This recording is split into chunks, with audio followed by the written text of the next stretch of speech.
Hello, everybody. Hi, Chad. Hello. It is August 11th, 2025, and you're watching the Dovecote episode 75 with Sandro. Sandro, would you like to introduce yourself? Yes, I'm an internet degenerate that people keep telling me that I make games because I post stuff online, and so then I was humbly asked to join the podcast about games. Well, this isn't really a podcast; it's more of a show. It's a It's like pod show. yeah, it's the itch equivalent of Space Ghost Coast to Coast. I feel. Much like my previous guest, Mostagara. I believe actually on the same night I met you all extremely crossfaded. So, Yeah. Oh my God, that was so much at a fun. house party, But yeah. yeah, when you're at a house party and you see like a coven of girlies sitting on the ground, it is time for floor time, is all I can Yeah, say. it was floor time. It was really good. Um, I had a lot of sours. I had a lot of fucking sour beers. And smoked some weed. It was really great. Um, I still need to write about the fantasy beer pong that happened that night because that was like oh my unironically like god. perhaps one of the most interesting exercises in game design that I have seen.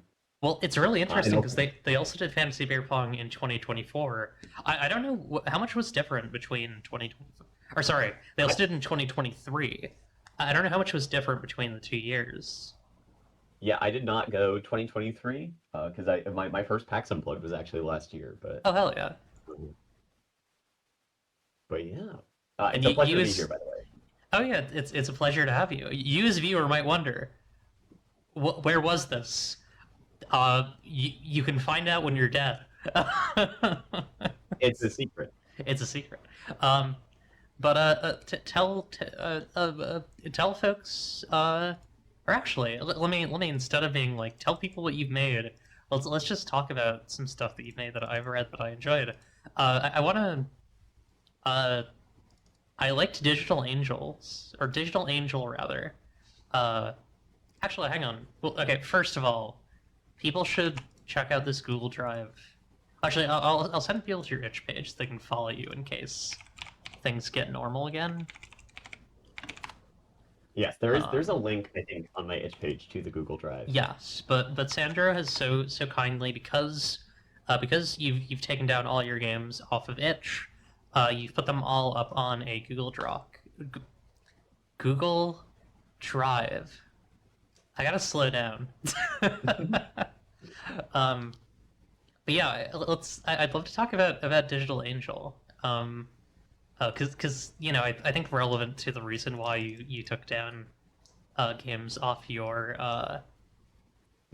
itch page. I one was super impressed with the layout on Digital Angel, just like on an immediate level, and then I also just like it. It's cool to see games about whores, you know. Thank you. Yeah, I mean, like, well, first off, thank you so much about the layout because like the Digital Angel was like a couple of things happening like at perfectly the right time, where it was like I was finally getting like really comfortable with art and had just gotten like my tablet set up and everything, and I was like, okay, I want to like actually make a little zine where like I do all the art and like the only thing that I'm not doing is the fonts. So like check. And then also you'd like recently posted Faggot Games and Urgent Warning, I was just like, damn, like what's something like transgressive that I've worked on? And I've been kind of like mulling in my head doing like a remake of Burnout Reaper for a while. And then I was just like, you know, be like way better than that is just doing something in that same universe where you're just like a bunch of like super extra cam girls and like dealing with all of the cyberpunk horrors that that entails, but also like all the like okay, we can either talk about Goddess of Victory Nikkei now or later, but like that also was a huge inspiration because like that game I think deals a lot with like not just synthetic bodies, but the ways in which that like beauty can be self-actualizing. And then also like my own reflections on like, oh yeah, beauty can be self-actualizing, and also it costs money, and you got to do shit for money, and so it's kind of like this cycle. Like you need to be beautiful to get money, but you need money to be beautiful. Yeah, it's kind of a we need Eddie Van. I don't know if you've watched Bill and Ted's Excellent Adventure, but there's a bit in that movie where they're like, we need to make I forget the exact language. It's some Bill and Ted ass language, but it's like we need to make a most excellent video to get Eddie Van Halen. But we need Eddie Van Halen to make a most excellent video. Uh, and that's yeah, I do think that is true about like beauty and wealth. They are like in the ways that we understand um, them, they're kind of connected. Um, Yes, and I also want to preface like when I say beauty, I mean like kind of like I don't want to say superficial because like being visually appealing can be like a really empowering thing, but I mean like the outside beauty. One can cultivate a lot of inside beauty, but Like I think the line in Digital Angel is just like, yeah, like hormones, laser, makeup, all this stuff costs money and you need to pay the bills. Yeah. Um, Let me, um, so but yeah, and then the what had been so fun about like doing the layout for Burnout Reaper mhm. was that like our daily lives are just like constantly bombarded with like advertisements and like just like really like aggressive UX for lack of better words. And so like Burnout Reaper and Digital Angel were kind of like my way of like excising that out of my brain and being like, oh, I can do that, but like do it for fun this time. Yeah.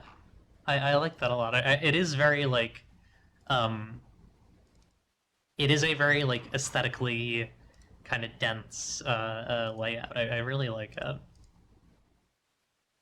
Thank Just the you. fucking like the signage and advertisement pilled for sure.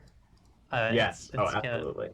Um, I don't want to harp on the beauty thing too much, but it is also now reminding me of the fucking I don't have you read Faggots and Their Friends Between Revolutions? No, was that another one of the? I'm like so behind on my reading list, but tell me about it. I want to hear about it. It's a really great book. It is kind of like a fairy tale of like the faggots who are in the city that is being like like once everyone was faggots and then like the men came to be and the men like stole Aha! everything they That's rad as anything. aha that's rad as anything. The faggots stole everything that they could, or sorry, the men stole everything they could take and set up lines and set up boundaries. um and there's this one and so like it kind of explores that through like different lenses, through different like modes of queerness. When it says faggots, it's actually often referring to gay men who are on like some kind of degree of like gender fluidity, gender fuckiness. Hmm. Because it kind of separates the lesbians and the queens, and the queens are kind of like kind of a hybrid of drag queens and trans women, which like sounds bad, but this book was written in like the last century, you know. Mhm. um, Yeah, yeah. so the vibe was different.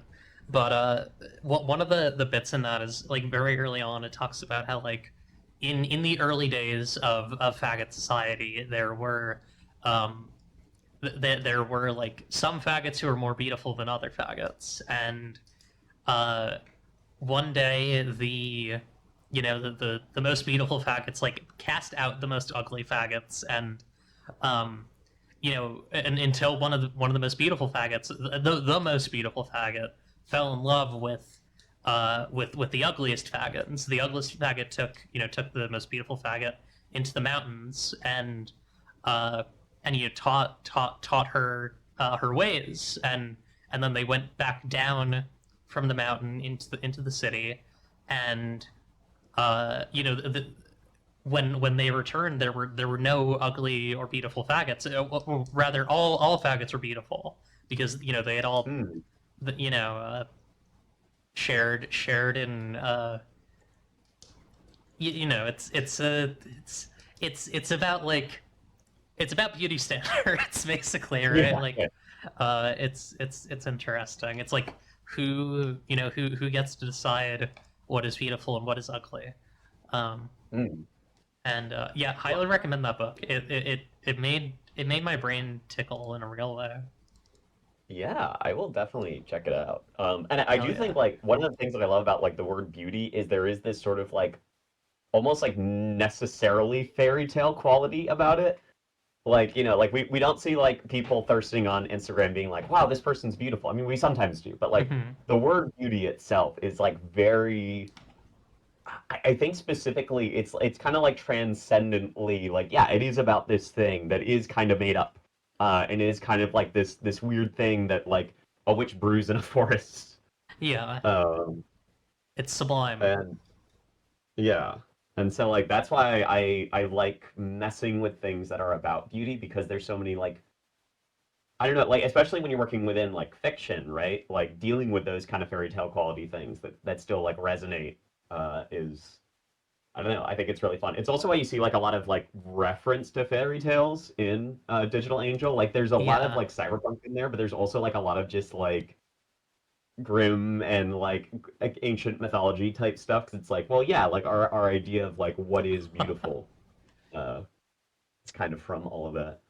Yeah, Sandro was for a moment able to see my fucking Warframe mastery rank plotting .txt file. Anyways, regardless, no, I agree. I think that's really cool that you kind of drew that line in the game between like beauty and fairy tales and kind of like there's so much potential in any sort of like sci-fi or fantasy or like or sort of sci-fi or like cyberpunk thing to be like this is an ogre. And it's kind of an ogre, but it's also not an ogre. You know, it's fun. Oh yeah. So there are two versions, and actually there's going to be a third version soon of Digital Angel. Did you read the version with the bestiary in it? I don't know if I did initially, but I just gave it a skim, and it's really cool. Thank you. My favorite, um, this is like semi non sequitur, but because you said ogre, and I was like thinking of bestiary, it's like my favorite pun I made in that whole book is statting out a bear and Yeah, what it means in that context. it's pretty awesome. Um, because I always love like anytime like because that's such a thing in like tabletop games. It's just like oh stats as bear, and like there's a part of my brain that like procs that's just like what oh the big yeah never mind that kind of bear. Oh, you mean like And an so this time I animal? want to just be like no it's the one you're initially thinking of. See, in Sapphic World, it can be both, and Mm. that's the beauty. Oh yeah. uh, yeah. No, I really like whatever the bestiary. I think that's a really fun thing to have in a game like that. Um, Now, I believe that I'm focusing so much on this thing that that I had read before that you made, but you'd sent me another game that I got a little bit of time to skim through. Um, Oh yeah, that's super work in progress, but that's kind of what I've been yeah, working on do you want to talk a bit recently. about it? Sure, yeah. So, about a year and a month and a half ago, a friend of mine, who's at works a lot. I don't know what his Blue Sky is, but the person who I live with had wanted Okay. me to try doing layout for like, well, he didn't want me to try doing layout. I wanted to try doing layout for like a tiny little thing that he'd made. And it was like a super like quick and dirty like smash some like race cars together and here's some stats kind of vibe. Um, and so as I was working on it, and I was just like, yeah, let me like try and get this into like a trifold.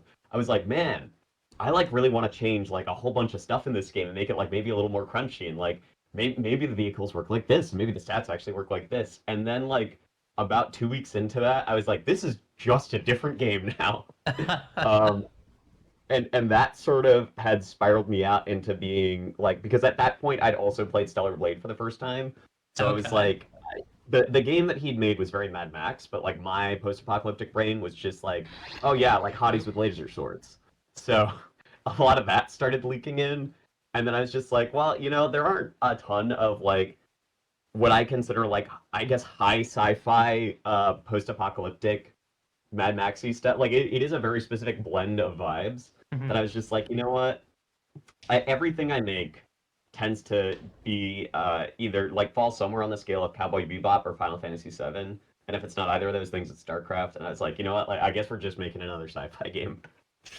So Real. that's how a game called Inheritors came to be. That's just kind of a it's a mashup of a lot of things and just ways that I and could see the world going, I guess. Like Steel Hearts is technically post-apocalyptic, but it's very like optimistic. It's like, hey, what if like nature just kind of like took over and like the world kind of gets unmessed up as a result of that, and there's just monsters everywhere, and now you have mechs. I'm like, wow, that's so optimistic, even though there's still war and everything. And then this is just like there's trash everywhere, like literally.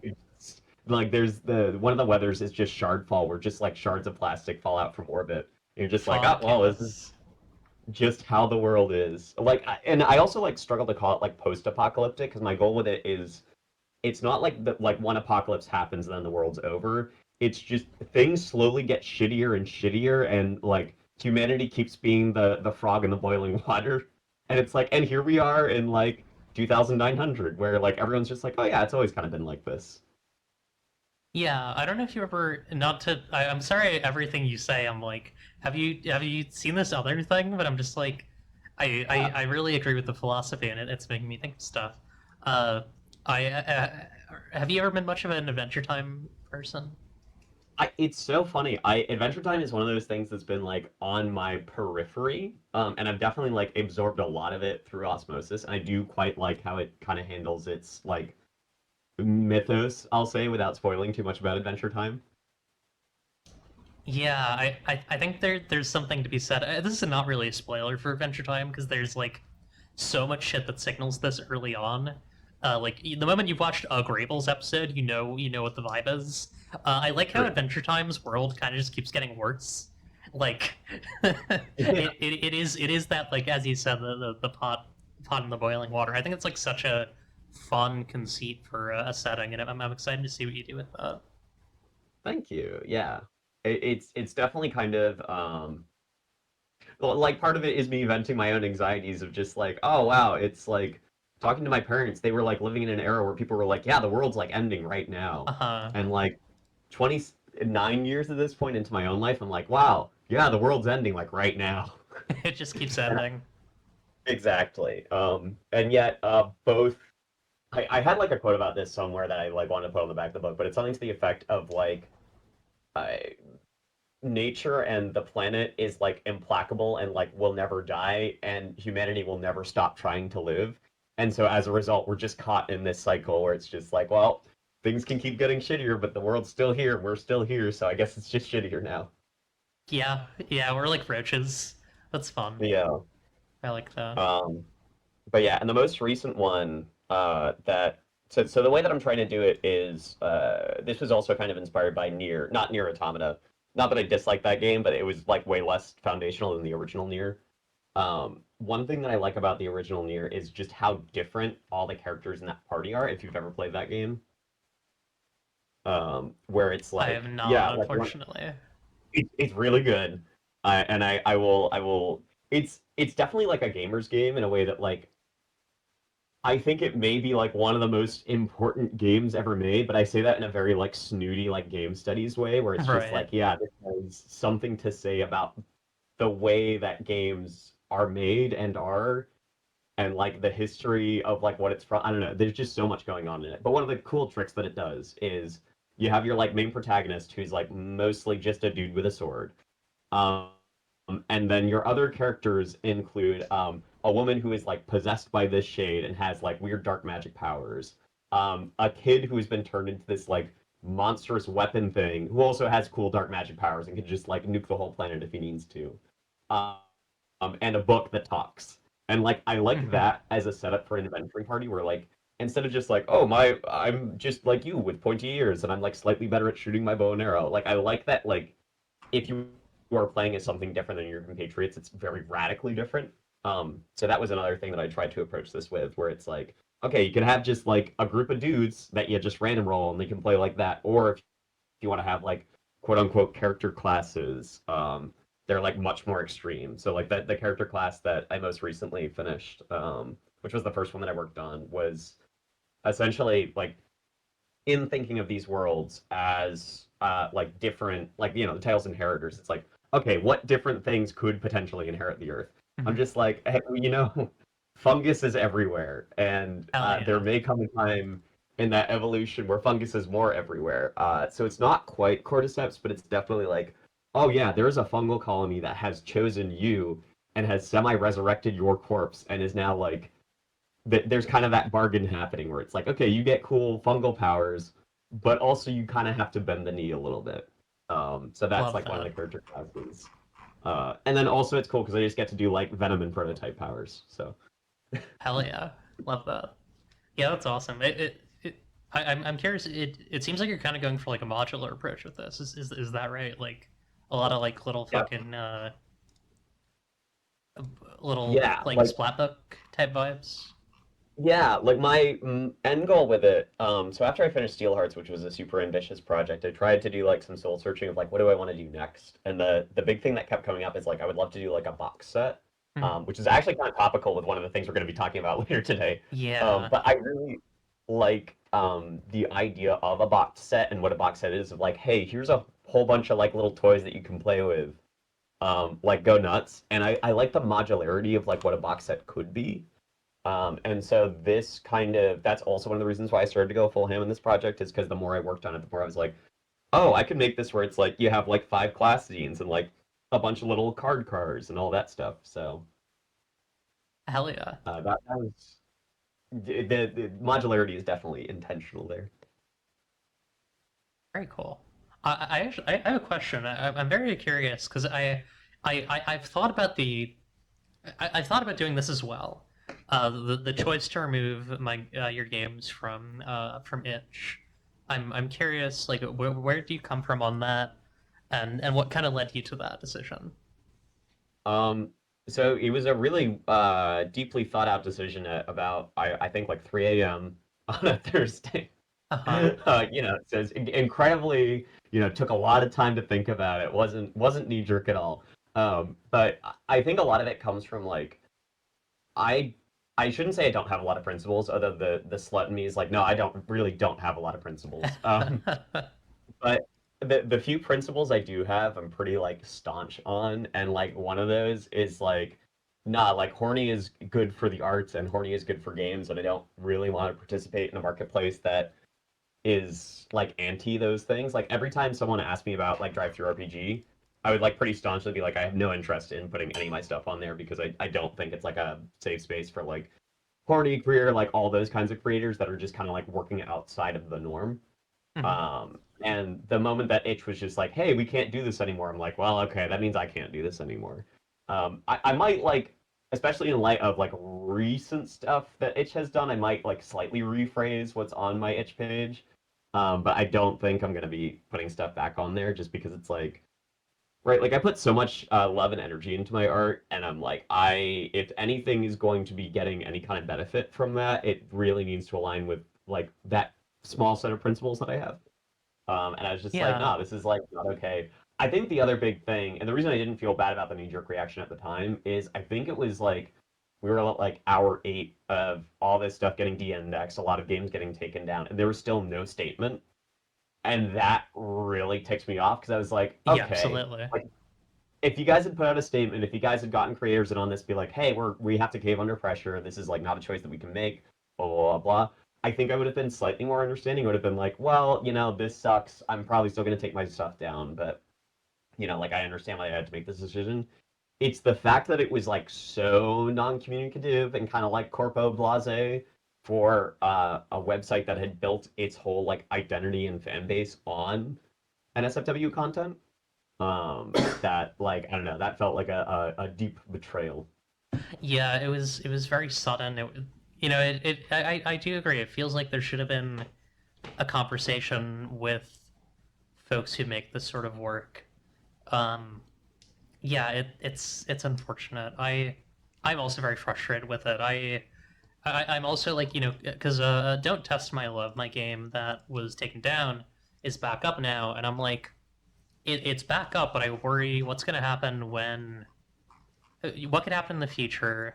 What will happen if I decide um to put to make it paid again because I made it free to kind of help myself get it back, put it back, make it available again.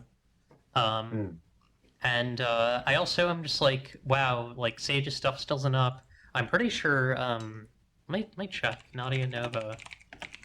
I'm curious what of Nadia Nova's stuff came back. Yeah, a huge amount of Nadia Nova's stuff is still gone. Snowcorpse Necromancy, Malcatras Maiden, Divine Despair, Deviant, Hopeless Junction. Games that like people really, really like are not available. Like so many fucking like rough, kind of hard, ugly T-girl eerie games are gone, and it's unfortunate. Yeah, it's almost like the Yuri games were disproportionately affected, which I think someone like did crunch the numbers and realized that actually like was a real thing, which also Yup. kind of has vindicated me in being like, I don't want to participate in this marketplace. Especially just because like I'm in a like privileged enough position to be like, oh, like I don't sell my games, like I distribute my games, but like all my Mhm. stuff is like pay what you want. And I'm like, I don't have to be here, and by being here, I am kind of platforming something I'm not super a fan of. So I was like, all right, we're just gonna redirect people to Google Drive. And I think someone had like pretty pertinently mentioned like, oh, by the way, Google Drive sometimes get wiped if they get flagged for stuff. And I was Mhm. like, duly noted. So I totally didn't make a burner account, Mr. Google. Don't look into that.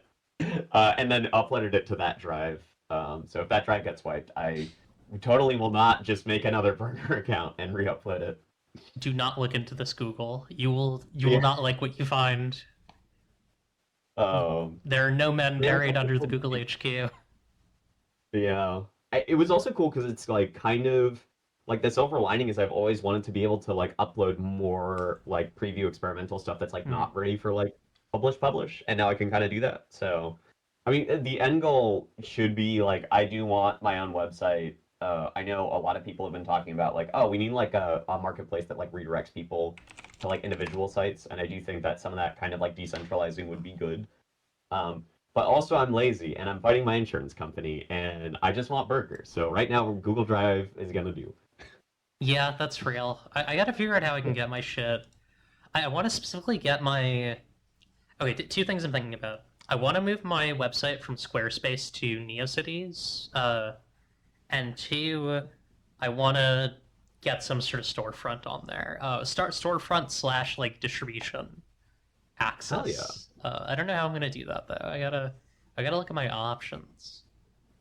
Yeah, I like started doing research and it was one of those things where especially with like PAX Unplugged and kind of like out where I am, there's another like way smaller con called Arcane Con coming up. I was like, I could Mhm. either focus on my website right now or I could focus on like having something like having more things done for those two events, just Right. to like show off in terms of games. And I was like, you know what? I think winter is going to be the time where I rebuild my website. So that's how I justify putting it off personally. Yeah, real. I need to. I gotta get ready for PAX U. There's I'm doing some fucking. I'm probably gonna try. I mean, not try. I'm gonna do some Sapphic World. Some Sapphic World games on demand. It's just a question of like, so sometimes we live in an era. I guess is kind of the point. I'm also really excited for PAX. Wait, oh, Kyoku, say hi. Say hi when you're there. I'd love to say hi. Um, Yes, I think me and Kyo are splitting a room with Duff, who's that person who inspired me. So I will definitely happily make introductions. Hell yeah, me and Lilith are gonna be there, and it'll be really cool. I love conventions. Um, Yes, I'm like terrified because I kind of as a meme applied to do a panel, like a solo panel, based off of a like. Have you ever done like a presentation night with your friends, where it's like everyone gets yeah, 10 minutes to do a PowerPoint? So I submitted one where it's like, what's the like most absurd thing that I could submit to PAX Unplugged? Of course, it's like me doing my solo show of a crash course to the history of Final Fantasy. yes, Uh, and I thought it would like my worry is they might actually like let me do it because of all the like recent like the Final Fantasy 14 RPG came out this year or like late last year. There's obviously the new MTG set that just came out, and so I'm like, oh God, this might actually happen. hell yeah. I hope it does. I hope you're able to do it. That sounds sick. Thank you. Hell yeah. I'm mildly terrified if it does. Real. All right. Do we want to talk about the news? I'm super down to do news time. I mean, there's not a ton of if we're looking at the same Google Doc. There's not a super ton of news. But This is true. well, okay, the second part of the news I feel like we're gonna spend like an hour on. Yeah, I feel like you and I can also kind of shoot the shit after. Also, Oh send yeah. emails, send questions to Darling Demon Eclipse at gmail.com. Please, please, please, so that we have questions at the end of the show. We love Or questions. send them in chat like around that time. Don't send them now though. If you send them now, we'll send them by email. But if you send them in chat now, we will just ignore We'll you. laugh at you. You can send them by email right now. Right now. No, the email's always open. I like the idea of like my special button that I press that turns my email on. All right. Yeah, it's like only for the next hour and 25 minutes. That should be like just flashes red, like one of those like as seen on TV ads of just like email now. The fucking timer. Yeah. Bomb detonates This in. is if you ever want to know the secret behind how I do layout for Digital Angel, it's just like embody paid programming. Yeah, real. Awesome. All right. Cordus, the newsbird, coming in from coming in from a delicious ice cream parlor and having a yummy soft serve treat. You can still smell some of the waffle cone.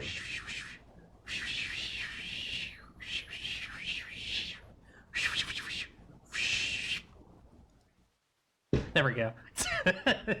took them a second. All right. Oh fuck yeah, that's right.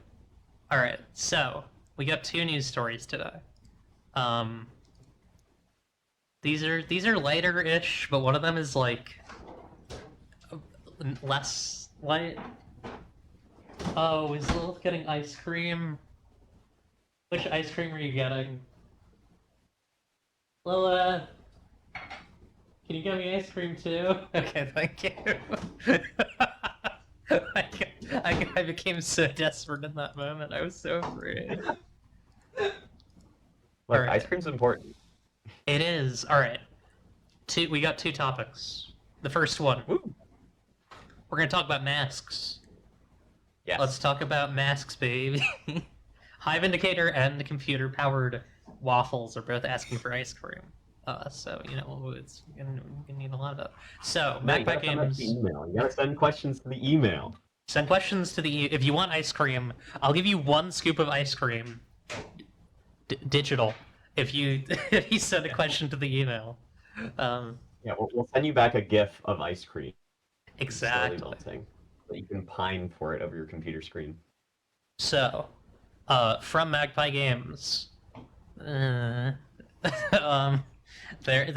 some news for not. Well, we don't care about the rest of this. I don't care about fucking Tremorare the role playing game. It's not I important. got so excited because like my dyslexia for a brief moment thought they were doing a Tremors role playing game, and I was like, finally, someone role playing game. Finally, someone's adapting the only IP that needs to be an RPG. Yeah. Now this is a press. This is like a fucking press thing. I could message this email. Examine object. Hey, do you want to come to the Dovecote and talk about Masks: A New Generation, Second Edition? I promise I've only ever been nice about Magpie Games. Don't watch my show. Okay, but I'll just read this press release. Mm-hmm. Finally, Magpie Games returns to Halcyon City with a new edition of Masks: A New Generation, featuring updated and refreshed mechanics, new playbooks, a new 8.5 by 11 format, exciting new art, and a trove of new lore. This new edition expands everything fans love about Masks in one place. The new version of Masks will arrive in 2026. The release date of it's the product stuff. Yeah, Do people like the lore of Masks? Is that like a thing that people are excited about? I've never seen someone be like, bro, do you check out the new Masks lore? Like I'm a White Wolf girly, so like I get enjoying the lore of an RPG, but like this is one of those games that I just never heard that about. Yeah, it's not something I've heard about either. I feel like Masks is one of those games where it's like, if you're a a TRPG person who has any kind of gender going on, you probably played a little bit of Masks, and maybe not. You've either played like Masks or like Dungeon World or like Monster of the Week. Like those feel like uh big like PBTA hooking points. Am I wrong in saying that? Is that reductive? That's probably reductive, but It I... is both reductive and correct. These are not mutually exclusive. You are both 100% right. And also, Lilith is also saying I'm wrong, so you know. Um, yeah, it's really interesting. I feel like uh, the non-reductive version of this is I think masks is really important. Uh, Now I didn't say good. I said important, which is like a slightly different thing. I think masks does have an issue that all right. I gotta roll up my fucking. I gotta put on my fucking uh powered by the apocalypse autopsy gloves. oh, So I like this is getting good. I Let gotta me know if reach you need a my. pass. Scalpel. Thank you. I might need you to. So like, here's the thing. Powered by the Apocalypse, Apocalypse World, the tabletop role playing game Apocalypse World, created by Vincent Baker and Meggie Baker. They kind of they kind of just wrote the moves to like explain themselves, and then had like the stuff around those moves be more explanatory. And I think that was like such a smart idea because it means that you can just like have a playbook for your character. Like a playbook is a playbook because it's a book that you can play with, right? Um, Mhm. like you just need this to play the game, or at least you just need this to play this character. And I feel like one issue that I had with masks was just that every fucking move in this game had like a full page of like this is a move that you might use in X, Y, and Z circumstance. And it's like I maybe need that in like a tip column, like a Jess Levine style tip column, but I do not need that as like part of the text of the move. Yeah, That's kind of my big masks critique. I'm so I my hot take is that, and I really haven't extensively played like a proper PBTA game. I was spoiled by like Forge in the Dark games, which I Mhm. think take that idea of like, hey, here's a playbook, here's everything you need to know on one page, and just kind of like backs it up a little bit back to something familiar where it's like, well, there's kind of universal resolution and there's like kind of Mhm. like all these things that you're used to. So I had not read or played Masks until uh totally not yesterday when I got Mhm. a hold of the PDF. But I hear people talk about it all the time, so yeah, I'm not surprised Here's to masks. hear. I also my hot take is I don't like the art style. I shouldn't say I Oh, don't me like the art too. style. I think the art is really well executed. I'm just okay. So this is gonna be my toxic trait. I'm still. I think all of us have like some degree of like. We can all agree that like loss is a very difficult thing, and that when you lose something that's important to you, it kind of like reframes how you feel about certain things. And when they sunset City of Heroes, I've never really been the same. Right, yeah, So absolutely. I'm getting every time I see superhero stuff, especially like RPG superhero stuff, like that's kind of what's in the back of my mind. I do think, see, now that we're flipping through, I'm like, maybe the art's not the issue, maybe it's just the layout. Although the Why? layout, like the Greeble is good in the layout, Yeah. but gosh, like single column that big couldn't be me. Why is it 210 pages and why is it 210 pages of this? Yeah, so like, what do you own a physical copy of Masks? Like, what's I the don't. Okay, because like when they're like, oh my God, it's 8.5 by 11 now. I'm like, is this like a digest size book? Because like maybe that explains like the single column. I'm gonna see. Hold Yeah. up. In comparison, Masks RPG. One moment. We're doing some research. A sentence per move is the most. I kind of disagree. Okay, here's the thing. I think you.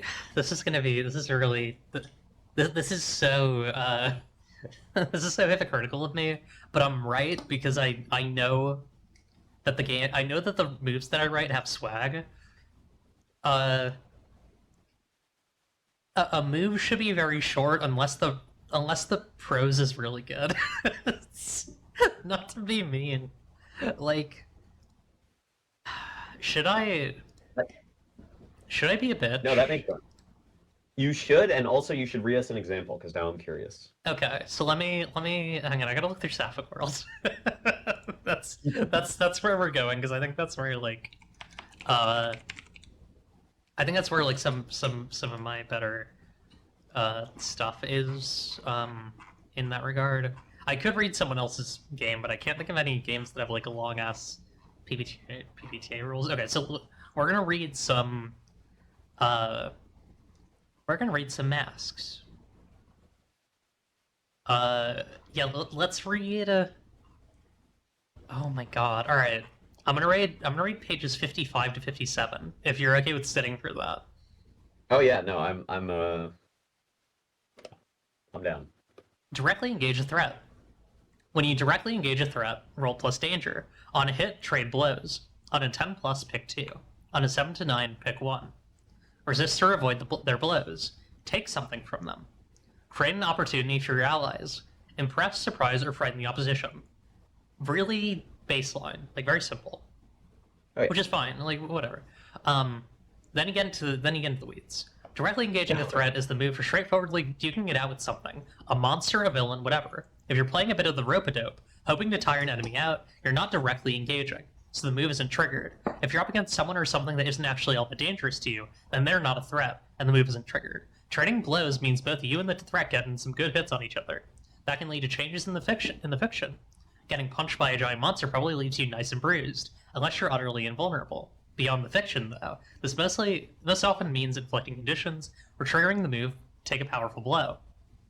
When you trade blows with an NPC threat, the GM marks one of the NPC's conditions and tells you whether to straight up mark a condition to your PC or to roll to take a powerful blow, depending on the fiction. The GM gets to choose what condition the NPC marks. If the GM tells you to take a powerful blow, then you follow that move's rules to determine what happens next. If the GM tells you to mark a condition, then they tell you which condition to mark. When you trade blows with a PC threat, you both roll to take a powerful blow. Options for directly engaging a threat. Resisting or avoiding their blows means you aren't affected by the trading blows. You either get out of the way of the threat. So they wrote like mechanics for each of these picks. Is the big one. So I don't think I can read all this, but you get the point. They wrote mechanics for each pick. Now let me pull up a little bit of my writing. Not to say that I'm better than Magpie, but some people are saying this. Like I think also I've identified why I don't like the art, and it's the same reason I kind of don't like the prose. Did you ever watch Batman the Animated Series? Yeah, a little bit. Do you know like when in that series it changes from Batman the Animated Series to the Adventures of Batman and Robin? Yes, I know Like, you where can tell the that, like, Joker becomes fucked up. Kind of, yeah. And it's like, but most of the team like moved on to do like Justice League and like do like actually like interesting stuff, and then like Batman was still going. And it was like someone's idea of like interesting superhero stuff that's hip with the kids, but it just kind of lost a lot of its heart. Yeah, absolutely. It has big, and this is nothing against the people who wrote this, because I always think that like obviously making stuff is a very difficult process. So kudos to you for making things, but like I think Mass, from what I have read, has the energy of like, hello, my fellow kids. Here's a PBTA about being a cool and hip youngster trying to make your way in the world. Yeah, exactly. So this is a long move. This is a long move that I wrote, and this is not even one of the longest moves in Sapphic World. Like I can, well, maybe we'll dip into a controversial thing, just so I can show that. But Sword and Rose, when you strike with the intent to harm another, roll 2d6 plus touch. On any hit, they take stress. On a 10 plus, pick 2 from Sword and / or Rose. On a 7 to 9, pick 1 from Sword or Rose. Your opponent picks 1 from either list.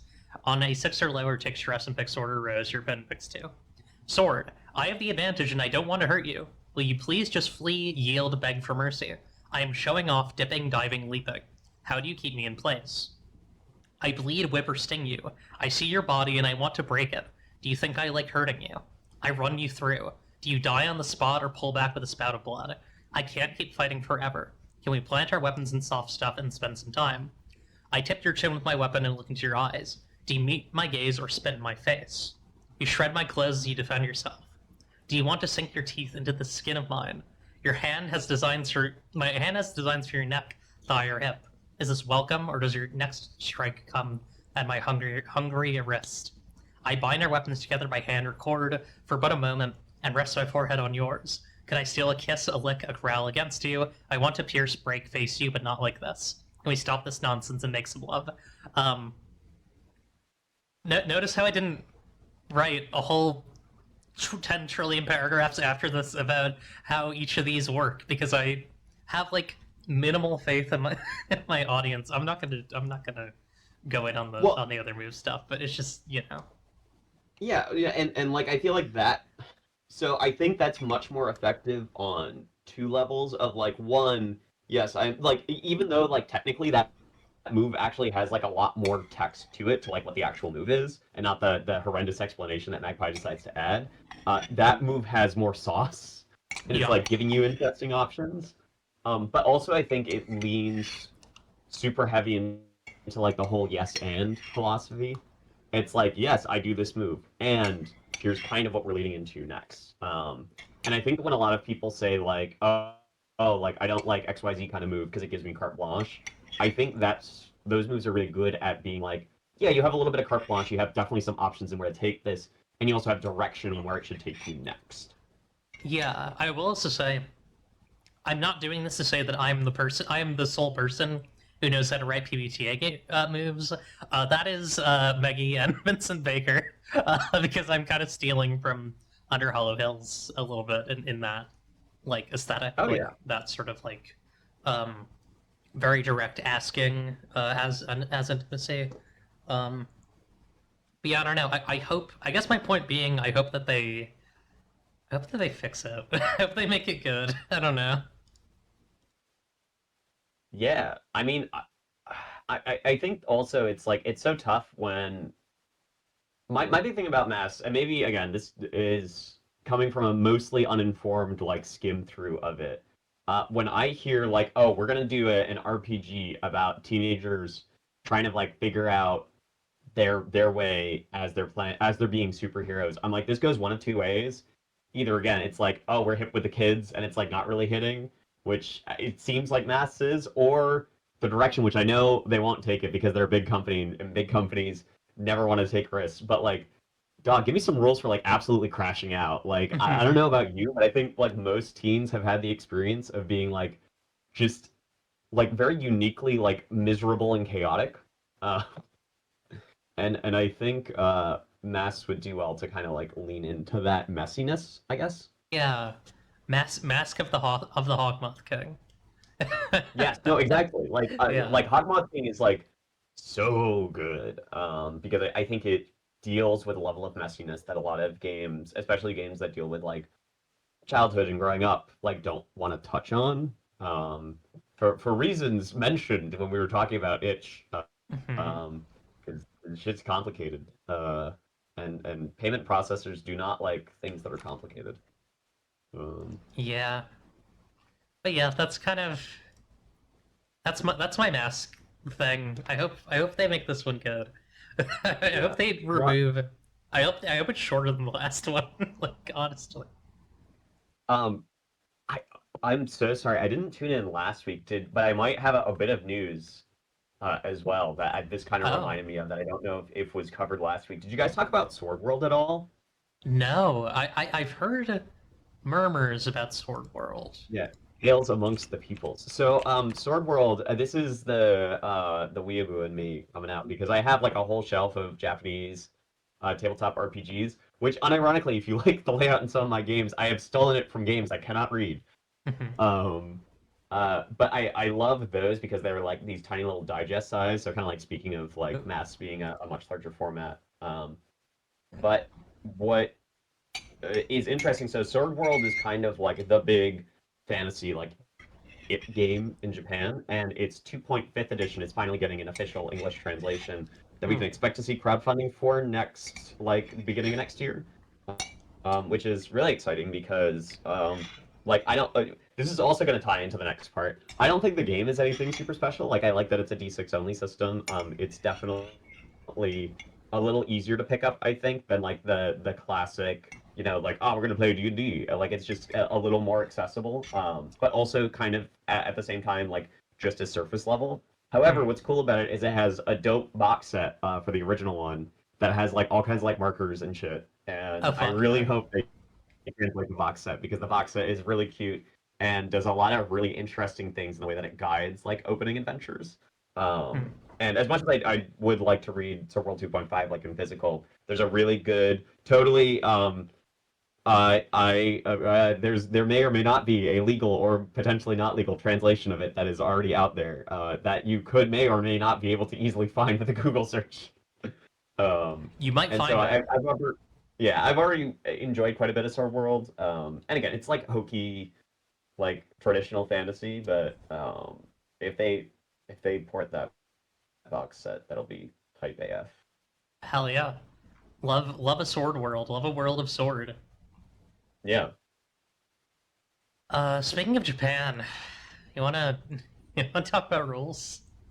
Yeah, okay, let's do it. This is I'm excited about this one.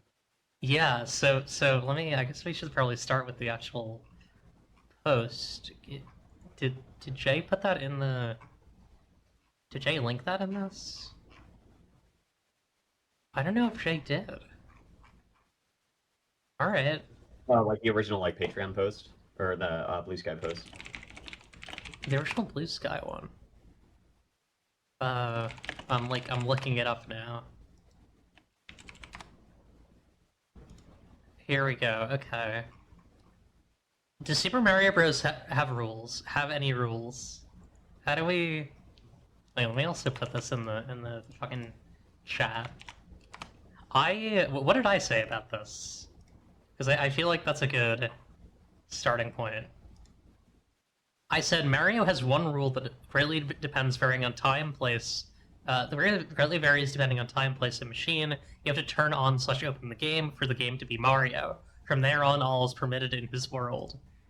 Uh, and then I asked if we can really say physical realities aren't rules, but I think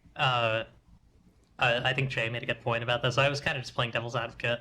What was the? I also had a quote tweet about this, which I think was better. I think it was a better take than what I said previously. Um, I where's love my calling his blog. yeah blog? Blog is good. Where's my thing that I said about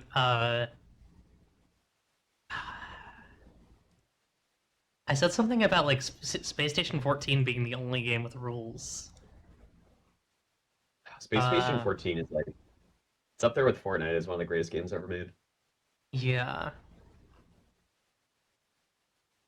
I don't remember where I said this. Hang on, I can probably just look up like Darling Demon Eclipse Blue Sky at Space Station 14. Uh, uh, uh, uh, uh, no, I don't think so. Alright, well, whatever. I said that Space Station 14, games like Space Station 14 and, Dark RP and Among Us and other such things are the only games with rules because they have like social, they have social rules in the way that Jay describes them in this article. Um, but yeah, sorry. Now I'm just wondering where I said that. I said it somewhere. It's fine. It doesn't matter. And then Jay put out this really great blog about this, kind of exploring uh, these like 5 modes of rules that are from the Rulebook 2024 by Jacques Ternos and Marcus Montola. Um, formal rules, which are what we point out and call. I'll just read these. These are short. Formal rules, which are what people point out and call rules in a board game or TTRPG. These include codified rules and also home rules, social rules, which govern how people treat each other and the culture of play that surrounds the game, internal rules, which are restrictions and goals people put on themselves, which they don't need to vocalize to others, external regulation, which are restrictions applied to the game by external pressure, like the law of the venue or parents, material rules such as which are the brute facts of the game, the materiality of the toys that compose it. These are hardly rules at all, and much like external regulation, behave fundamentally differently than the first three kinds of rules. Um, I like this. I like this blog a lot. I like how it kind of. I really like the concluding thing of like, it is very hard to make TTRPGs because there is like no physical reality for you to lean on. You have to trust your players in like accepting the things that you're saying on some level, which is kind of related to the previous the masks thing that we just talked about. Oh, absolutely. And like also like a takeaway that I have is you kind of have to not trust your players while Right. writing in the sense of like you have to trust that like none of what you write is gonna really get internalized. So, work with what you can and how you can, and accept that someone is going to take your art and make something new of it, and that's kind of the beauty, Hmm. in a way. At least that's part of what I took from it. Yeah, I would say so. I definitely also kind of took that from it. It's very like, you know, weird. What's the fucking Donald Duck and Mickey image? Like, will you fight or die like a dog? Yeah, Have you seen that? I might be making a. sounds so familiar. The quote sounds so familiar, and I'm like, oh my god, wait, Let why is me this ringing so see many if I can bells? find this. Will you fight or die like a dog? I'd love to find the full one because it's really good. Oh yeah, here we go. Um. Oh wait, there's a fucking 4 pack. There's a fucking. This one is so weird. Do we want to look at this? I, This- I leave it up to you. All right, we're gonna look at this. I don't endorse the politics of this, and I don't really know if I understand them. So Donald Duck says, "If we didn't have bodies, I wouldn't need to wash these dishes. We are just witnesses of our lives and minds. Computers can observe these phenomena as well or better than us." Mickey Mouse says, "Are you really going to give up on everything you know and love?" Donald Duck says, "Everything we know and love is reductible to the absurd acts of chemicals, and there's therefore no intrinsic value in this material universe." Mickey Mouse says, "Hypocrite that you are, for you trust the chemicals in your brain to tell you they are chemicals. All knowledge is ultimately based on that which we cannot prove. Will you fight or will you perish like a dog?" Donald Duck says, "The chemicals are telling me I must perish like a dog." Mickey says, "That's not what I really meant." And Donald Duck says, "Embrace your dissociative personality disorder. Embrace psychological warfare. Embrace MK Ultra conditioning. Embrace meta self-objectification." I don't know about the last bit there, but the rest is pretty funny. Jesus. Yeah, the last bit definitely tips the hand a little bit about the author, but I Uh-huh. like the general vibes at least. Yeah, I think it's Right. really funny to have Mickey and Donald arguing about. I don't know if I really agree with either of them, but I think it's really funny. Um, Yeah. so Mario, Super Mario. Well, yeah, and it brings in this discussion. So, other bit of fun fact news, which ties into this bit of fun fact news, which ties into my take about this. Fun fact news. I think today's the 25th anniversary of the release of Hasbro's Dungeons and Dragons third edition TM. Oh yeah. Um, and that game had a kick-ass box set. And so the big thing that I took from this post is kind of that bit about like material rules and materiality. Like my hot take, death of the author, is that the Does Super Mario Bros. Have rules is like the bait to get you to Uh-huh. think and talk about like the materiality of things, and also in TTRPGs the lack of materiality in things. And I think what's interesting about the box set, and also kind of the way that people talk about like box sets and like, oh, XYZ TTRPG is like a board game and not TTRPG, is like, to me, box sets really start to bridge that gap where it's like you can open that up, that box set, and you're just like, there's some silly little figures, and some of them are skeletons, and some of them are knights, and there's some dice, and you can just completely ignore the like 5 or 6 zines that are in there that kind of tell you how the game is supposed to work, like those formal rules, and you can just start playing your own game and kind of almost have a simulacrum of going through a dungeon crawl because there's all those little map tiles, and you're like, okay, well I know that like maybe I'm just gonna have a dragon that fights this thing, or maybe I'm gonna let Oh, one of there we my go. friends just play with that dragon, and it just like immediately gets you into like a mode of play. Yeah, no, Oh I goodness. agree. Sorry, Oh, are we playing Mario? yeah, so what? No, what? Okay, there we go. This is not quite. Fuck this. Fuck this. Fuck this. I you can't do shit online anymore. It's all advertisements. They're trying to get you. Dog, No, I but used to remember when you could just play Mario and Mega Man on Newgrounds, and it'd be slightly different than it actually was, but it'd be close enough. yeah. No, but I agree. I think like it's interesting how much of your D&Ds are kind of cultural uh like cultural and social rules and how much of like I remember Marcia B had a really great article or blog about like kind of the history of the OSR and how like a lot of what the OSR said they were doing in terms of like bringing back the old Dean like the old trad games was really just their memory of that. It was their nostalgia, right? Um, Mhm. or not even their memory. It was their home rules of that. So like the OSR is dead. The OSR was never born. There was never a true OSR, and there never will be because every OSR like there's never going to be an OSR that's based on like original D&D the book, right? It's always going to be on some level based on play culture because like unless someone's like a fucking robot and it's just like I'm going to make an OD&D thing. But then like Well, there's or I mean, no that there's was no kind of the revival to whole. it. Yeah, well, that was the whole idea with Fantastic Medieval Campaigns. Is just like, I will show you the face of the OSR Uh-huh. of like actually redoing OD&D in all its horror and all its glory.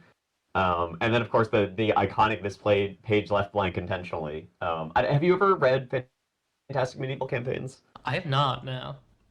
So it was Marsha's, like, again, it is pretty much a beat for beat rewrite of OD&D, and it compiles like a couple of, I think, extra rules from like extraneous sources of the time, but like none of it's like house rules.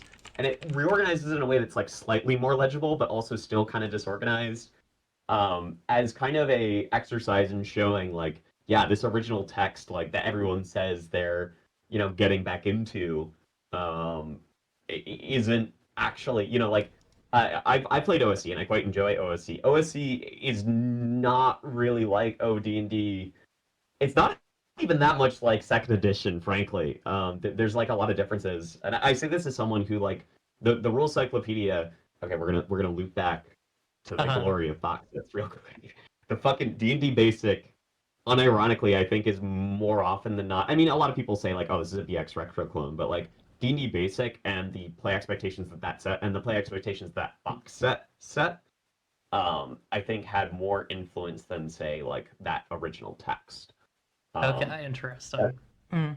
yeah, that's kind of conjecture, but that's kind of one of the ways that I've uh, seen that, or at least that's one of the views that I've gotten on it. But yeah, what I like about Fantastic Medieval Campaigns is that it actually like does the due diligence of like, yeah, like what if this was the original thing? But I like the observation that like rules, or rather the OSR isn't really a rules restructuring so much as a nostalgia restructuring. It's so much more about like those. If we're gonna go by this like list of 5 things, it's more like the social rules in a way and codifying Yeah, those. absolutely. Um, I also for some reason am compelled to like be reminded of like because I feel like there's a lot of crossover with like the crowd that likes OSR stuff of like Nordic runes. I think not enough people know that like most of like what you think of as like Nordic runes were invented in like 1890s Right. Yeah. by like some like very interesting like esotericists, but like yeah, this stuff isn't actually like you're not actually like doing like old Viking stuff. You're doing still old but not quite Viking stuff. Yeah, well, a lot of medievalism and like ancient shit writ large is invented, right? Like uh it's kind of it always it has to be kind of a like coalescence of all these different like disparate cultures and pieces and like our own values across time, the things that we want to see, gameplay. Like there is a degree to which some people who think they are like staunch medievalists have been tricked by like gameplay mechanics and think those are history. You know what I mean? Oh yeah, definitely. Like they were using gold coins and it's like no you frothing bitch, like it's it's more complicated than that. Um, Oh but yeah, yeah. just the whole like I thinking about RPG economies is like always tickles me and then also makes my Mhm. brain hurt in that order. Yeah. Uh, to the point where I was working on like a Wild West thing and I was like trying to somewhat it was like a fantasy Wild West thing, so it wasn't being like one for one historical. But I was like trying to emulate the variety of currencies that were kind of circulating at that time. And I got to the point where I was like, is it reasonable to have players track five separate currencies, two of which are mostly useless, and one of which is situationally the most valuable? This is why Sapphic World doesn't have currencies and instead just kind of a graperist gift economy. Yes, that's based. Yeah, that's what Um, it's all about. my favorite video game, the one video game that I really like how they handled it is friggin' Genshin Impact of all things. Oh, Their explanation for why everyone uses gold coins is they're just like, no, there's literally a mint bank that is run by like this godlike being that magically mints all these coins so you can't counterfeit them. And that huh. is our standard. And I'm like, all right, that's like actually semi-plausible and interesting and fantastical way. Interesting. That's fun. Yeah. Okay. How do we feel about taking a break and then cracking open the mail? I'm super down to take a break. I will be right back. I'm gonna pee efficiently but quickly. Am I allowed to say that on Twitch? Am I allowed to You tell can. people what I'm doing You during the can break? tell Okay. everyone what you're doing forever. All right, we'll be right back. Yay! Bye.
But yeah, anyways, that part was is I can't talk about that because that's confidential. But oh, we're back. I can't believe you would say that Well, I'm before. glad there's no recording of it, so you know.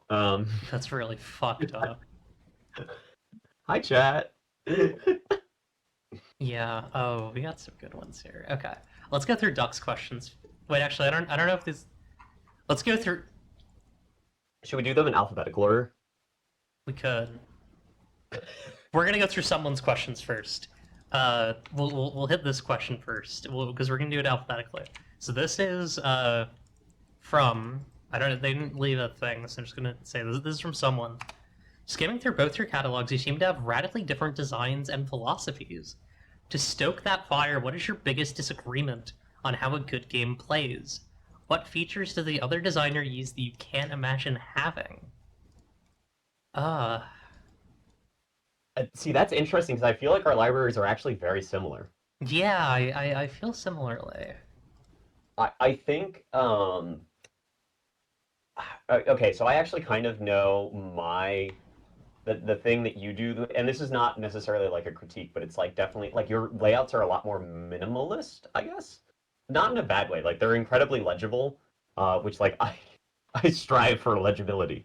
Um, but like I think a lot of your layouts are much more like clean and minimalist, and like I think your art kind of reflects that, where it's like a very like blocky style. And it's not so much like I disagree with that, but I would not be able to like do that in my own work. Like I think I have like maybe one thing that is like even approaches that level of minimalism, and I'm like, I can't do that. But it looks great. I enjoy it.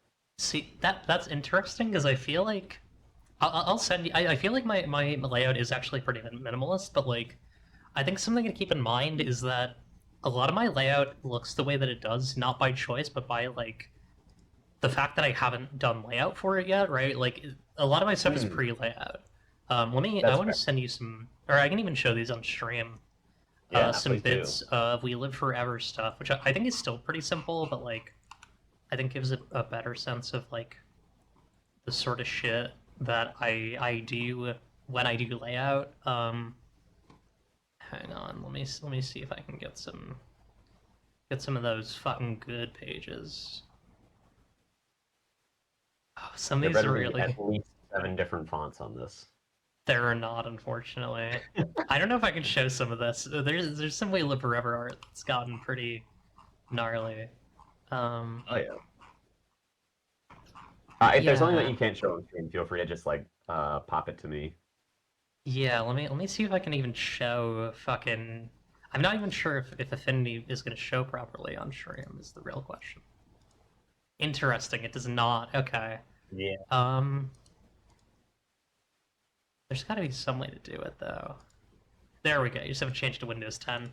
So, like, it is pretty simple, right? Like, it's pretty Yeah, like I simplistic. would still define this as like minimalist. Like it's stylish AF. Yeah, But like right, it's not an assault on the senses, yeah. I for think lack of better things word. things get a little more silly once I get down to like some of the areas where there's. But yeah, it's still like design-wise pretty simple, and then there's also uh I don't know if I want to spoil.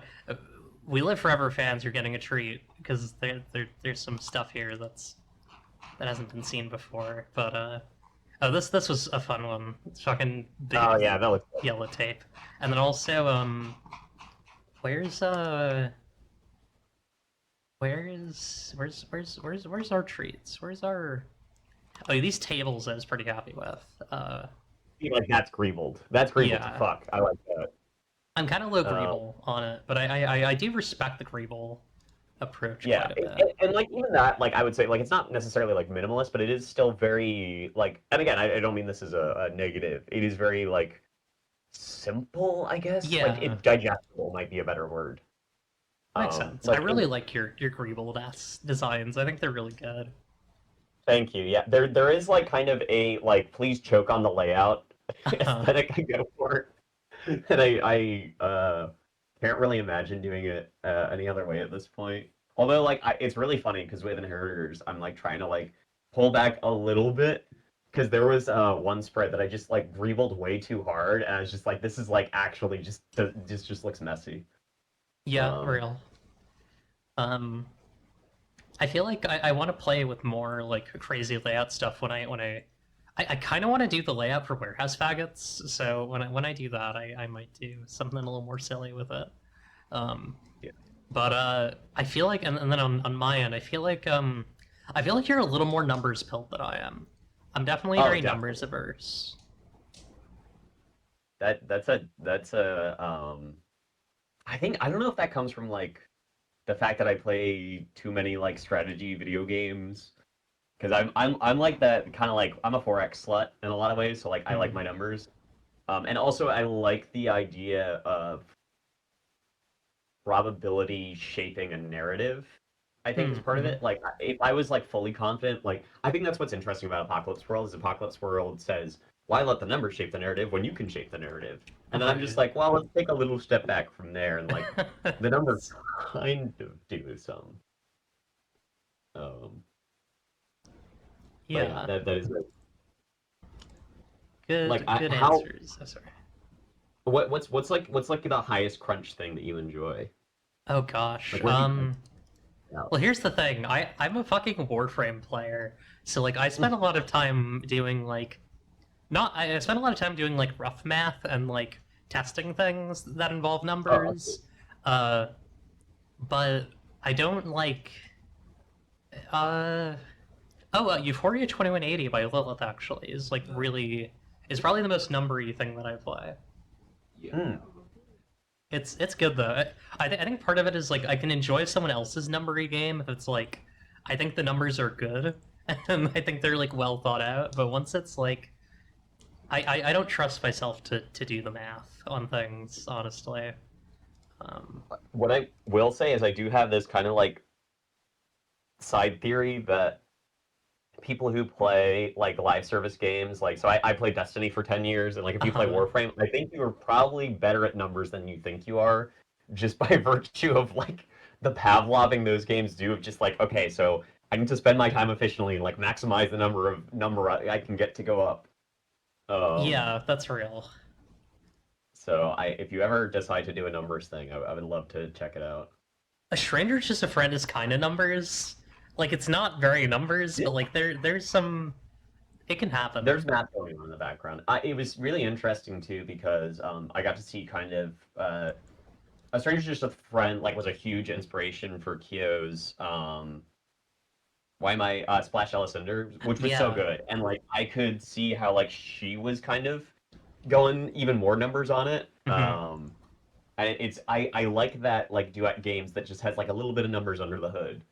Just to again like kind of like just guide the narrative in certain ways and kind of keep things on the clock. Yeah, it's like, oh, this has more rules than I thought it would. I think that's like, Mhm. I think that's good. I think it's fun when things are like that. Yeah, Yeah, hell yeah. Yeah. that's a good question. Yeah, I really like that question. It really made me think about game. Uh, we have questions from a stranger who might just be a friend. Um, well, we'll go through these one at a time. Number one, what are some tips for running games on demand at cons? Like at an upcoming con that rhymes with Jax. Jax Unplugged? You mean the con run by Jax Romana? The con within a con run by Jax Romana? No. Like at an upcoming con that rhymes with Jax for some guy who's never done that, asking for a friend. What's the etiquette for starting games before all the other players who signed up are there, or people jumping into the open seats, or shutter children? Well, you can set an age range for your game, which you should if you're You should doing always, anything pornographic. Um, yeah. not that you should be doing anything pornographic at PAX. You know, you should Wink. always be doing something pornographic too. You should be. Yeah. Both these Uh, statements are my advice is you do both of these things. The only how many games have you run at a con? I've only run two games of Sapphic World at Big Bad Con. That's it. Interesting. And were those like it was like randos at your seats? It was kind of randos at my seat, although oh god, what's the name of the guy who did not Party of One oh fuck One Shot Network I'm so bad with One names. Shot Podcast Network. James Diamato, and like his gaggle of cool folks like showed up to like play it, and that was fun. And I got some good feedback from that. But yeah, the other group is like mostly randos. One of them was not Moss Nagar, the other Moss. Moss whomst wrote a like Magic Academia TTRPG. I forget. Moss something? Mossy. Anyway, Yeah, sorry. I no, you're good. I truthfully only ever run like one thing for randos. Well, no, actually that's not true. So at PAX East 3 years ago, I ran Burnout Reapers because that was just like really easy pamphlet game, and I only really got one rando for that, and then the other two were people I knew. And then I ran the Made RPG, which if you've ever played Made RPG, it's a lot. In Yeah. in a way that I found very exciting to run because that was like a way for me to just kind of throw caution to the wind and be like, I think this is going to be weird for everyone at the table, and I'm just going to embrace that. And it was in fact weird for everyone at the table, and but as a result of embracing that, it was a pretty fun time. Um, I would say like for advice, I guess know what you want to get out of it. Like, right, if you're playtesting, look into like what a vertical slice is, and like that should be the adventure you prepare. And then if you're not testing, like I would say just make sure you're having fun and like it's tough to facilitate the fun of strangers because like what's so special about RPGs is it's this like deeply kind of intimate thing Mhm. where you're kind of catering a little bit to your friend's taste, you're showing a part of yourself. You don't really get that with strangers, so like I'm not the biggest fan of a lot of safety tools, but stuff like stars and veils, like something to that effect of just like this is list of things I expect to see from this game, and this is list of things that I absolutely do not want to see in this game, and like getting that from your players ahead of time can be really helpful. Yeah, absolutely. Um, I one of the better. I wish I remembered the name of the person who ran it. But I played in PAX Unplugged last year. It's like All Hail the Fish God or something, and that was Okay. great. And like literally, like the safety procedure there was just like a really candid, like 2 minute talk of just like, hey, let's not be dicks to each other. If anyone's like really uncomfortable with certain topics, because like obviously it deals with like cults and stuff, like just like write it down, pass it over, or like if we want to just openly discuss it, that'd be even better. We just like openly discuss some boundaries. And part two was just like, okay, what do you guys want to get out of this? Like, what are we excited to see? And then kind of like ramping that excitement up into just running the game. So that would be like my big advice Yeah, and for advice. I would second pretty much all of that. Um, my other thing is kind of I think you need to turn your. I mean, this is just true for the sort of games that I run. You kind of need to turn your fucking flirt on a little bit, like not in a way that's going to make anyone uncomfortable, right? But like I. I'll give an example. Like I was playing a fucking dragon who was like flirting with a player character whose player was like a woman, like a cis woman who's like twice my age, right? And like it's not necessarily always going to be about flirting, but like you gotta be a bit of a crowd pleaser. You gotta be like ready to be kind of appealing and sociable and like uh you gotta be ready to like kind of reel people in a little bit. Yeah, and like being extra definitely pays off when someone's just going to be sitting at your table like once, right? Like subtlety rarely survives contact with players to begin with, so Hmm. subtlety with random players is even like worse off. So like for instance, I'm preparing an adventure for Arcane Con in November, and like one of the things that I've already decided is like we're starting to meet as res, we're starting with fast cars, we're just getting right into the meat of it, Hell and yeah. just letting people like go crazy. Because I think that's what like when a rando sits down, it's hard to like figure out kind of what they're looking to get out of a thing. So like once you figure out what that is, it's just like just go ham on it. Lock in. Yeah. Yeah, no, I agree. Do you want to read the second winner? I don't know if have a good answer to this, but I'm also not sure why these questions are 1, 4, 5, and 7. I hope that 2, 3, and 6 are all right. Hope they made it home okay. Um, This question is: I become obsessed with 2000 era furry TTRPGs, Ironclaw, World Tree, Albedo, Justifiers. What game is your favorite from that genre slash lineage? Where can I get more? I feel like you know more about this than I do. Not I you, but the question asker. Golden Sky Stories. There you go. I will not elaborate. Cool. Awesome. Um, yay. Uh, does Dress to Impress have rules? Yes. It does. Well, it has social rules because it's like it has a couple modes of rules. I think it has rules of like you have to buy different parts. I believe this is the Roblox game where you do fashion. Uh, it has Oh, social I rules thought in the this was. sense. Oh, sorry. Yeah, I have no idea what this is. Yeah, it has social rules in the sense that you have to be voted to win. I've never played this. I've just watched people play this on stream. Um, so yes, I do think it has. I do think it has rules of various sorts. And then also, our last question is: how about I give you the digital ice cream? Enjoy my cheddar cheese flavor ice cream. How do you like it? Hey, don't knock it till you try it. Question asker: are you a mouse? You have to tell us if you're a mouse. Hang on, I'm gonna put this on the There screen. are several mouse-like qualities to all these questions, This and is a also the omission of mouse. certain numbers. Yeah, you're really mousing deeply on this one. Hang on, I gotta. I what I would ask said question asker is, last night I decided not to put soy sauce in my mac and cheese. Do you think that was the right call? Question asker, if you're in the chat, or if you want to send another email answering, was it the right call not to put soy sauce in the mac and cheese? Yes or no? I love how the dithering makes this look like dog shit. This looks like an item that you find in a point-and-click RPG from like 1995. Let And me it's just like mysterious glue substance, and then like ducks. the character's just like, I can't combine this right now. Duck, who's the question asker, says it was the right call. I need to fuck this worse. Hang on one moment.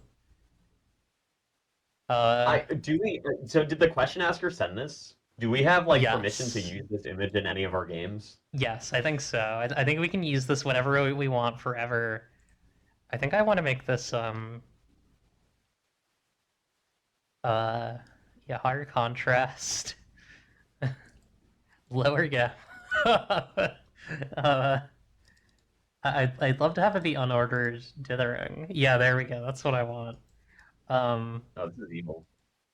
oh, there we go. That's what I'm talking about. Uh I really like that. That's really good. Uh, the contrast makes it look even better.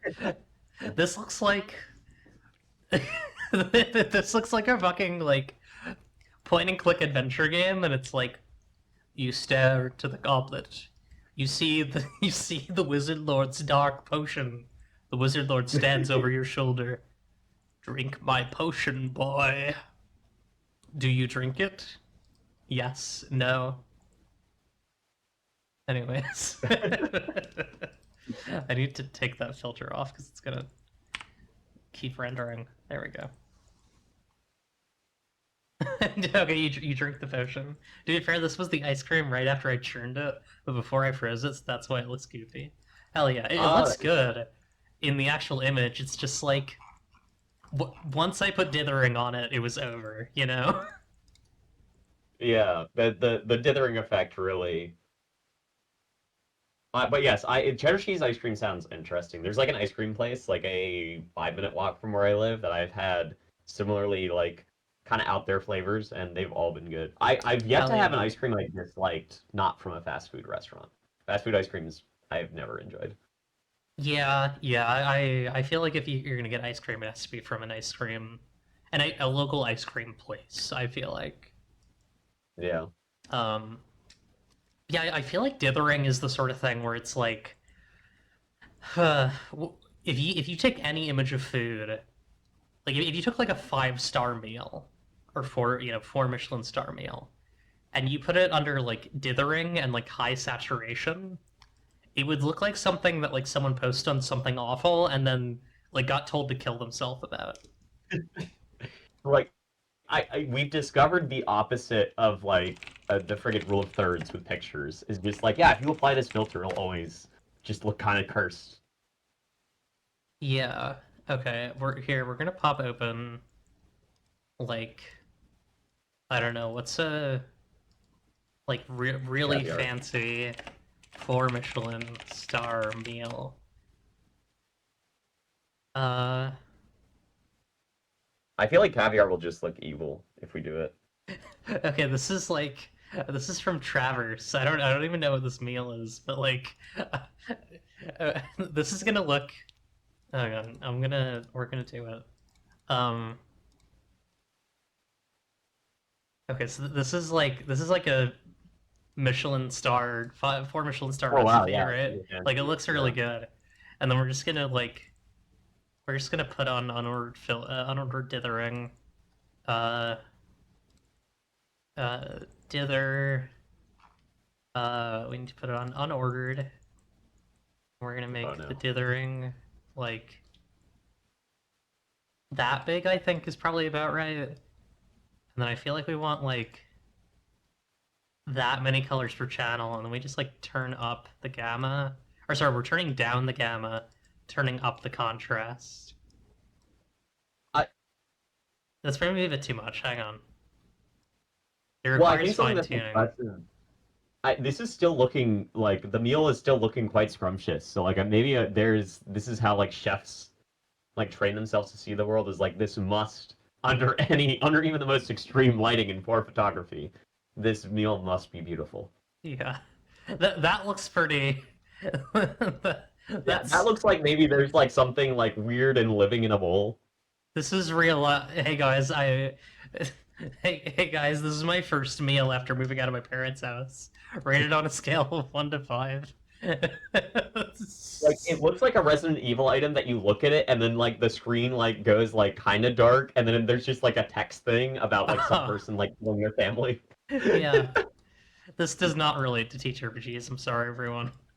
I just had to have a little bit of fun. Well, hey, Sure. we're talking about the materiality of Oh, putting dithering on food. dithering Yeah, as a rule, as a yeah. yeah, straight from the grist extruder. So true. Does anyone have any questions that they'd like to ask me or Sandro in chat about teach RPGs or the itch porn ban uh, or porn delisting, I suppose, delisting and suspending, or funny games, or rules, or game design, conventions, uh, transgender, freshly alchemized by combining a seedy copy of Who's Lila with a tub of rotten Ben and Jerry's. True. True, true, true. Yeah, that's awesome. Okay. I'll Is there anything you want to talk about on here that we haven't talked about, Sandro? I'm trying to think. Like, I guess I have a question for you. Like, do you play like a lot of like board games? Are you a board game fan? I'm not much of a board game head. I've played a couple, but it's not really a thing that's part of my life in a real way.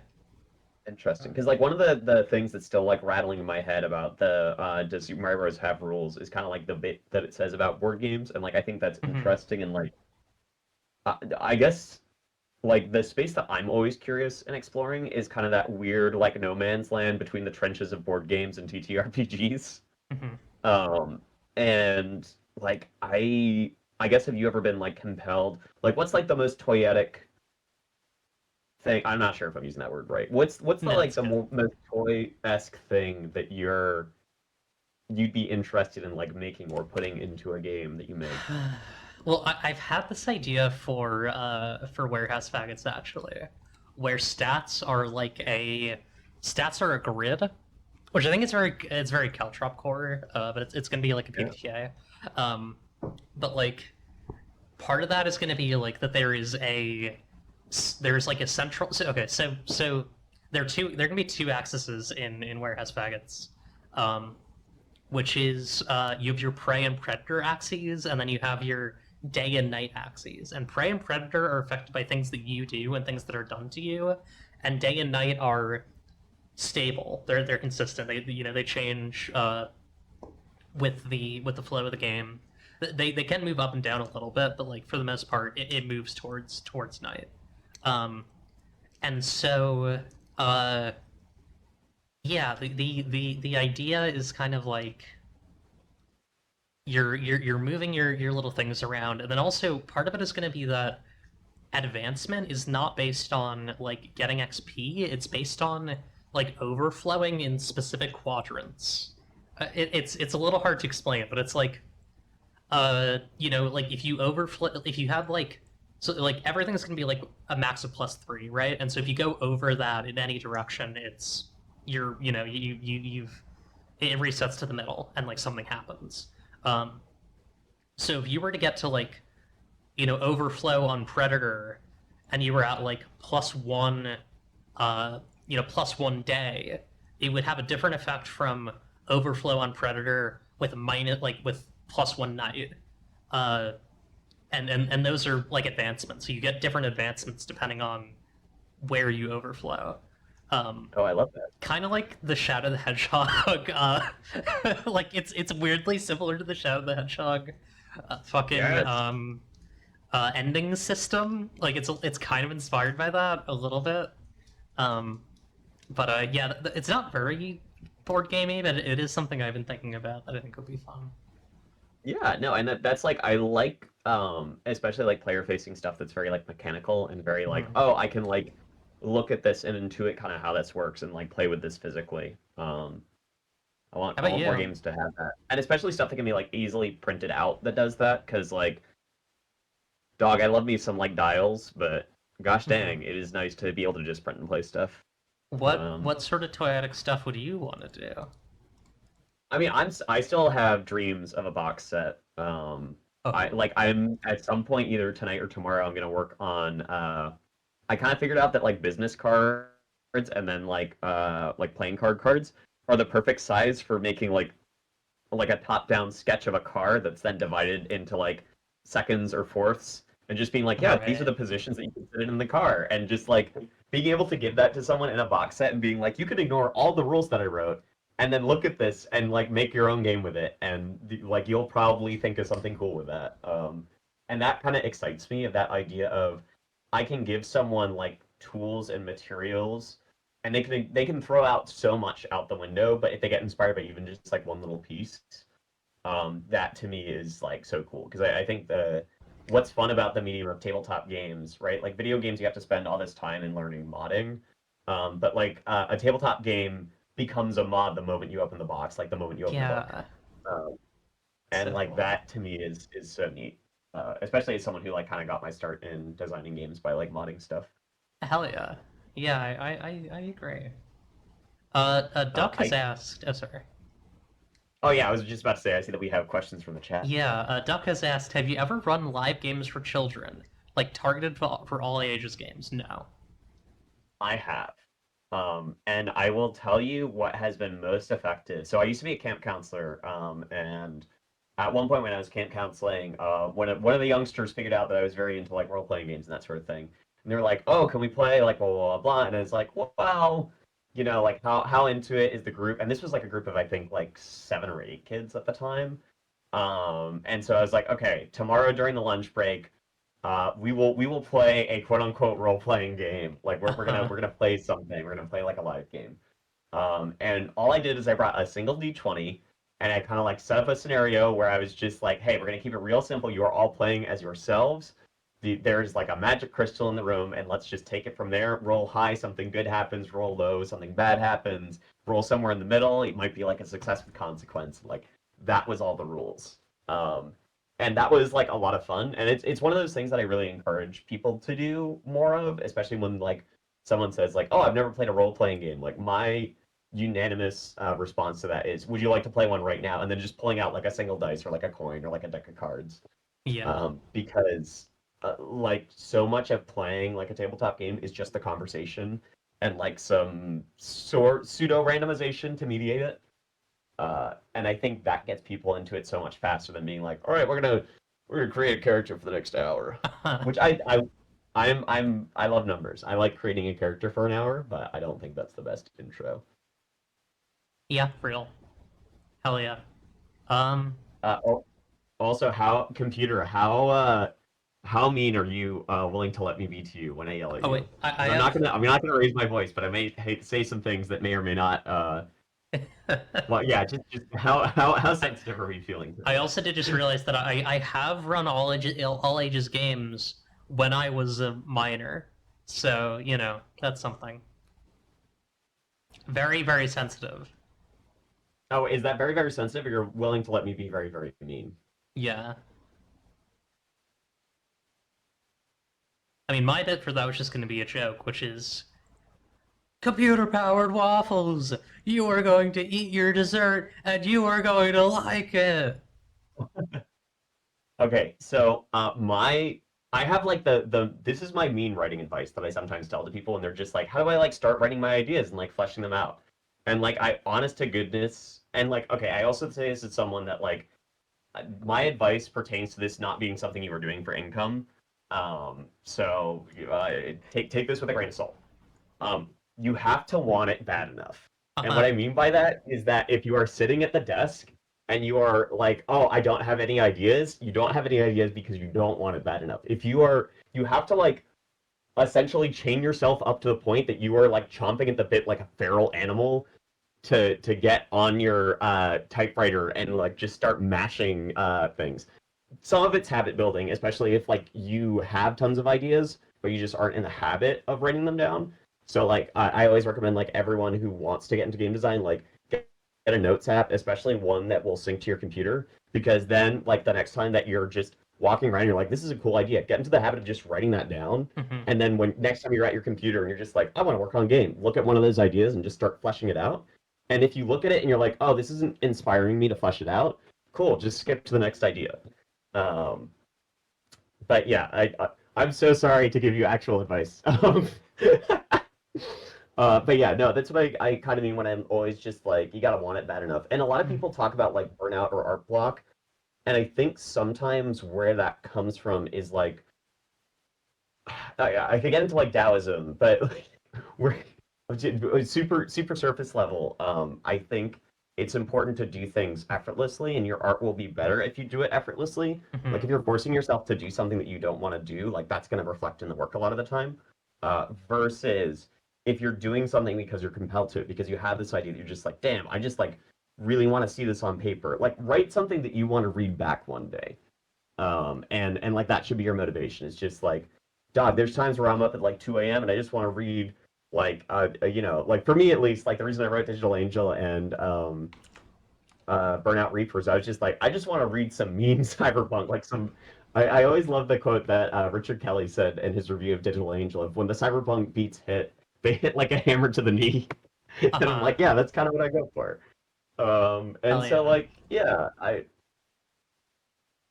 yes, no, okay. So if all your best stories have been written in one mad sprint, then I definitely think that is like should be indicative. And like again, like there's the two sides. There's the wanting it bad enough, and then again cultivating habits so that when you want it, but just in little sparks, you're still acting on it a little bit.